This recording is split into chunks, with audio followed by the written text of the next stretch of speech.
कि ट्रेडिंग कोई खुददारी का अखाड़ा नहीं, ये कोल्ड एग्जीक्यूशन का मैदान है। इसलिए माइकल टोमा आपको एक मशीन बनने को कहते हैं। एक ऐसा सिस्टम बनाओ जहां आप सिर्फ वही करते हो जो सिस्टम कहता है। आप न ज्यादा सोचते हो न कम, बस सही समय पर सही बटन दबाते हो। और यही कंसिस्टेंसी वो चमत्कार करती है जो आपके अंदर डिसिप्लिन, क्लैरिटी और कंट्रोल पैदा करती है। Emotions are loud, systems are quiet, but in the long run systems win. भावनाएं शोर मचाती हैं, सिस्टम चुप रहता है, लेकिन आखिर में जीत हमेशा सिस्टम की होती है। तो अगली बार जब आप चार्ट खोलें तो खुद से पूछो, मैं मूड हूं या मशीन? क्योंकि मशीन गलत हो सकती है, लेकिन वो दोहराती है, सीखती है और फिर जीतती है। मूड सिर्फ बिखरता है। और भाई, ये रोल आपको एक ट्रेडर से ट्रेडिंग प्रोसेसर बना सकता है। लेकिन रुकिए, कहानी अभी खत्म नहीं हुई। अब तक आपने सीखा हार को कैसे प्लान करना है, कैसे फीलिंग्स को हटाकर सिस्टम में चलना है और कैसे मशीन जैसा बनना है। लेकिन अगर सिस्टम ही सही ना हो तो, अगर मशीन गलत कैलकुलेशन पर चल रही हो तो फिर क्या करें? यही सवाल पूछेगा अगला रोल, जो आपको ले जाएगा एक ऐसे सच की ओर जिसे ज्यादातर ट्रेडर देख ही नहीं पाते। कैसे हर सिस्टम के पीछे एक अदृश्य ब्लाइंड स्पॉट छुपा होता है। तो तैयार रहिए, क्योंकि हर रोल अगले रोल की चाबी है और अगली चाबी आपकी सोच की गहराई को पलट सकती है। तो दोस्तों, माइकल टोमा का चौथा रोल कहता है, a system is only as strong as its self awareness. यानी कोई भी सिस्टम तब तक सही नहीं जब तक उसमें खुद को जांचने की काबिलियत न हो। अब तक आप सीख चुके हो कि ट्रेडिंग मशीन की तरह होनी चाहिए, पर अब सवाल ये है, क्या आपकी मशीन खुद पर नजर रख रही है? माइकल टोमा कहते हैं, ए trader without review is a trader without truth. जो ट्रेडर अपने सिस्टम की समीक्षा नहीं करता, वो कभी सच के करीब नहीं पहुंचता। क्योंकि सिस्टम कोई सुपर पावर नहीं है, वो बस आपकी आदतों का एक ढांचा है। अगर आपने उसे बनाया है तो उसके अंदर आपकी सोच, आपकी कमजोरी, आपकी गलतियां भी छुपी हैं। अब सोचो, आपने एक स्ट्रेटेजी बनाई, RSI प्लस EMA क्रॉसओवर। आपने कुछ ट्रेड्स में मुनाफा किया तो उसे अल्टीमेट सिस्टम मान लिया, लेकिन फिर वो काम करना बंद कर देता है और आप सोचते हो शायद मार्केट ही बदल गया। पर सच्चाई ये होती है, आपने कभी देखा ही नहीं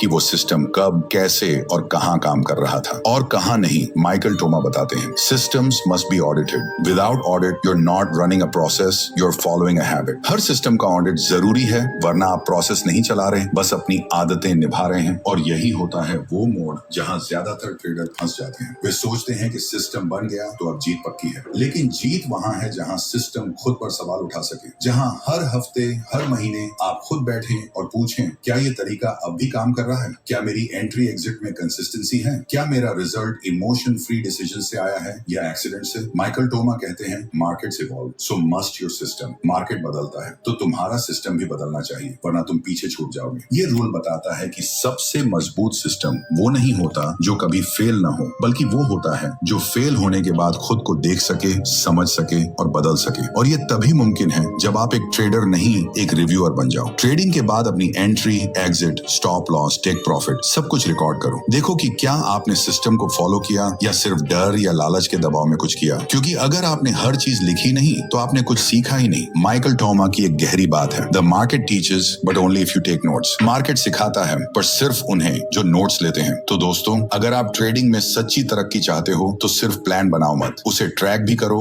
और टेस्ट भी करो। हर हफ्ते एक सवाल पूछो, क्या मेरा सिस्टम अब भी मेरा सच्चा साथी है या वो एक आदत बन चुका है जिसे मैं बिना सोचे दोहरा रहा हूँ? क्योंकि ट्रेडिंग में रूटीन जरूरी है, लेकिन ब्लाइंड रूटीन मौत के समान है। तो अगली बार जब आप सिस्टम पर भरोसा करो तो पहले पूछो, ये भरोसा डेटा पर है या सिर्फ मेरी पुरानी जीतों की लत पर? यही सेल्फ अवेयरनेस आपको एक सतर्क, इवॉल्व्ड ट्रेडर बनाएगा। पर रुको भाई, अब सोचो, अगर सिस्टम भी इवॉल्व हो गया और सेल्फ एडिट भी हो गई तो अगला रोल किस पर होगा? अब बारी है उस चीज की जिससे सब डरते हैं लेकिन कोई खुलकर बात नहीं करता, ड्रॉ डाउन। वो गिरावट जो न केवल आपके अकाउंट को हिलाती है बल्कि आपके मनोबल को तोड़ देती है। और यही है अगला रोल जो बताएगा कैसे संभालें वो वक्त जब सब कुछ नीचे गिर रहा हो। क्योंकि हर रोल अगले रोल की चाबी है और अब अगली चाबी सहनशीलता की परीक्षा लेने वाली है। तो दोस्तों, माइकल टोमा का पांचवा रोल कहता है, you don't blow your account in draw down, you blow your mind. यानी आपका अकाउंट ड्रॉ डाउन में खत्म नहीं होता, आपकी सोच पहले खत्म हो जाती है। कितनी गहरी बात है ये। ट्रेडिंग में नुकसान तो चलता है, लेकिन ज्यादातर लोग पैसे की वजह से बाहर नहीं होते, वो मेंटल कैपिटल खो देते हैं। माइकल टोमा कहते हैं, the biggest loss is not financial, it's the loss of confidence, clarity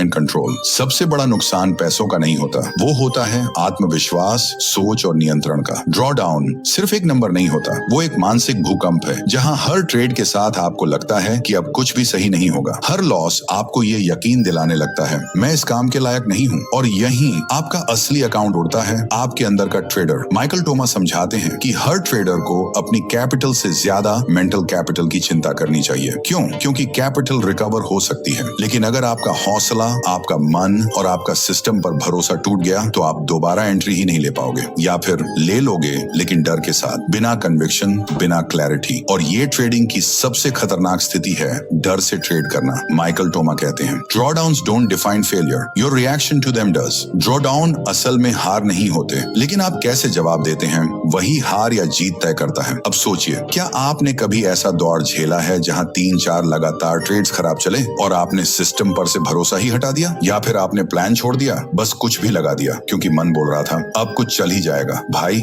वही है वो मानसिक ड्रॉडाउन जो असली खतरा है। माइकल टोमा सिखाते हैं कि हर प्रोफेशनल ट्रेडर के पास एक प्रीडिफाइंड मेंटल ड्रॉडाउन थ्रेशोल्ड होना चाहिए। मतलब जब आप एक तय सीमा तक गिर जाएं तो आपको पता हो कि अब ट्रेडिंग नहीं, रिकवरी चाहिए। रिकवरी किस चीज की? खुद पर भरोसे की, अपने सिस्टम पर यकीन की और मानसिक स्थिरता की। क्योंकि अगर आपने हर गिरावट के बाद उसी मानसिक हालत में अगला ट्रेड लिया तो वो ट्रेड आपका जवाब नहीं होगा, आपकी गलती का विस्तार होगा। माइकल टोमा की एक line, if you don't respect recovery you don't deserve progress. अगर आप रिकवरी का सम्मान नहीं करते तो आप तरक्की के लायक नहीं हैं। इसलिए अगली बार जब आप ड्रॉ डाउन में हो तो खुद से एक सवाल पूछो, क्या मुझे ट्रेडिंग करनी है या मुझे कुछ दिन खुद को रीसेट करना है? क्योंकि कुछ बार मार्केट से दूर रहना मार्केट को जीतने का पहला कदम होता है। और भाई, यही तो फर्क है एक प्रो और एक इमोशनल ट्रेडर में। प्रो जानता है कि वो मशीन नहीं, इंसान है, और इंसान को कभी कभी रुकना होता है, घाव भरने के लिए, सिस्टम को फिर से कैलिब्रेट करने के लिए। तो अगली बार जब गिरावट आए, डर मत खाओ, रिकवरी का सम्मान करो, मेंटल कैपिटल को बचाओ और वापसी तब करो जब आंखों में क्लैरिटी हो, ना कि सिर्फ उम्मीद। अब सवाल उठता है, अगर ड्रॉ डाउन से उभर गए तो उसके बाद क्या करें? क्योंकि वापसी एक नई शुरुआत होती है और उस शुरुआत को गाइड करेगा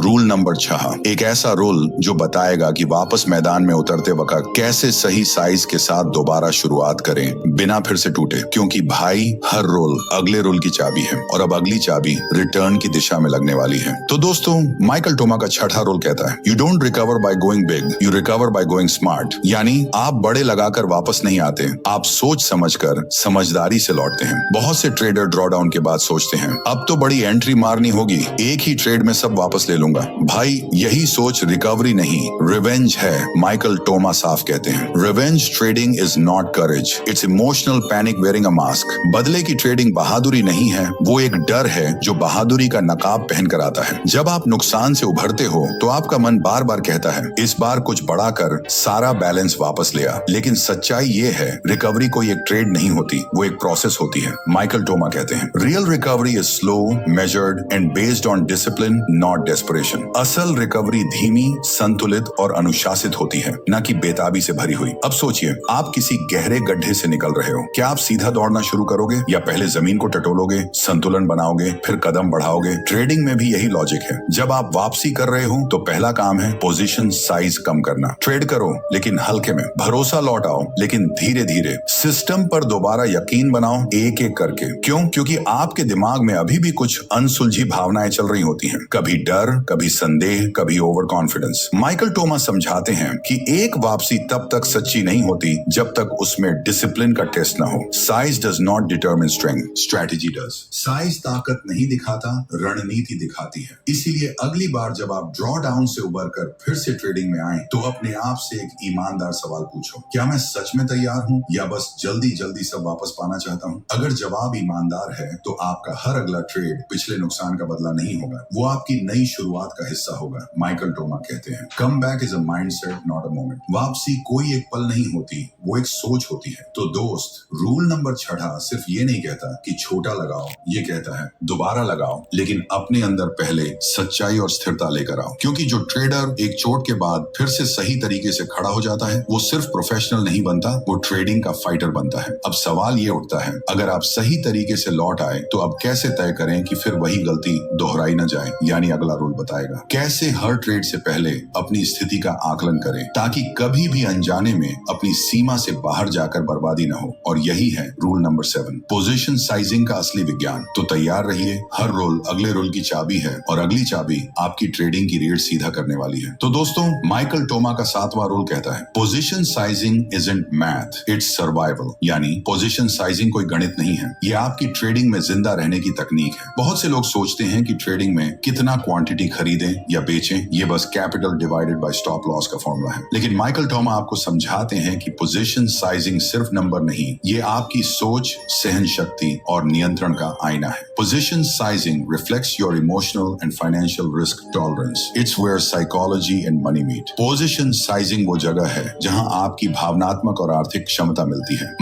मतलब ये कि अगर आप एक विनिंग सिस्टम के साथ गलत साइज में ट्रेड करोगे तो वो सिस्टम भी आपको नहीं बचा पाएगा। माइकल टोमा कहते हैं कि जब आप जरूरत से बड़ा ट्रेड लगाते हो तो आप अपने प्लान से ज्यादा प्रेशर के अधीन ट्रेड कर रहे होते हो, और वो प्रेशर आपकी सोच को कमजोर करता है, डिसीजन लेने की शक्ति छीनता है और हर कैंडल को जानलेवा महसूस कराता है। अब सोचो, अगर आपके पास 1 लाख रुपए है और आप एक ही ट्रेड में 50,000 रुपए की एंट्री मार देते हो तो वो ट्रेड अब सिर्फ टेक्निकल सेटअप नहीं है, वो आपकी उम्मीदों का बोझ बन चुका है। माइकल टोमा की लाइन है, every oversized position is a scream for validation. Her oversized position दरअसल चुपचाप ये चिल्ला रही होती है कि मुझे खुद पर यकीन नहीं है, इसलिए मैं सब एक ही बार में जीतना चाहता हूँ। ट्रेडर को लगता है अगर ये चल गया तो बड़ा प्रॉफिट होगा, पर सवाल ये नहीं है कि क्या चल जाएगा, सवाल ये है कि अगर नहीं चला तो आप कितनी देर और टिक पाएंगे। रूल नंबर 7 आपको ये सिखाता है कि ट्रेडिंग में जीतना तभी मुमकिन है जब आप हारने लायक मात्रा से ट्रेड कर रहे हो। Play small enough to play again. इतना छोटा खेलो कि दोबारा खेलने का मौका बचे। माइकल टोमा मानते हैं कि पोजीशन साइजिंग आपकी ट्रेडिंग की असली सीमा तय करता है। ये वो रेखा है जो बताती है कि आप कंट्रोल में हो या केओस में। हर बार जब आप ट्रेड लो तो खुद से सिर्फ एक सवाल पूछो,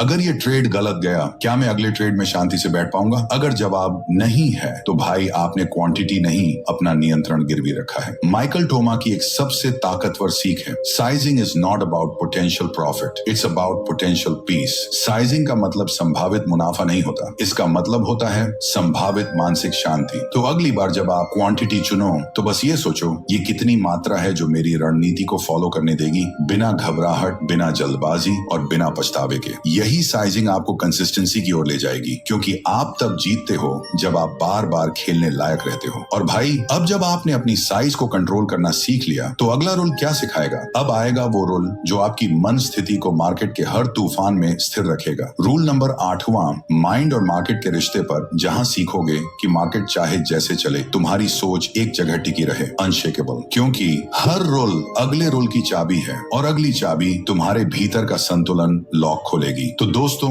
माइकल टोमा का 8वां रूल कहता है, if your mind is in काम नो स्ट्रेटेजी विल वर्क। यानी अगर आपका मन स्थिर नहीं है तो कोई भी स्ट्रेटेजी आपके लिए काम नहीं करेगी। आपने कितनी ही बार सुना होगा, डिसिप्लिन रखो, पेशेंस रखो, रूल्स फॉलो करो, लेकिन एक चीज कोई नहीं बताता, कैसे रखें। जब सामने लाल रंग का बड़ा कैंडल गिर रहा हो, PNL माइनस में झूल रहा हो और दिमाग चिल्ला रहा हो, अब निकल जा, अब नहीं रुका तो गया सब, तो उस वक्त डिसिप्लिन किताबों में नहीं होता, वो आपके दिमाग में होता है। माइकल टोमा कहते हैं, the market is a mirror, it reflects your mind more than your method. Market एक आईना है, वो आपकी स्ट्रेटेजी से ज्यादा आपकी मानसिक स्थिति को दिखाता है। अब सोचिए, आपने एक सॉलिड सिस्टम बनाया है, एंट्री, एग्जिट, स्टॉप लॉस सब सेट है, लेकिन जैसे ही कैंडल उल्टा चलने लगा आप स्ट्रेटेजी भूलकर पैनिक में आ जाते हो। फिर या तो जल्दी एग्जिट कर लेते हो, या फिर लॉस बढ़ने देते हो, या रिवेंज ट्रेड लगाकर पूरा बैलेंस खराब कर देते हो। माइकल टोमा बताते हैं कि स्ट्रेटेजी तब तक काम नहीं करती जब तक आपका मन स्टेबल ना हो। Clarity in the mind brings clarity in execution.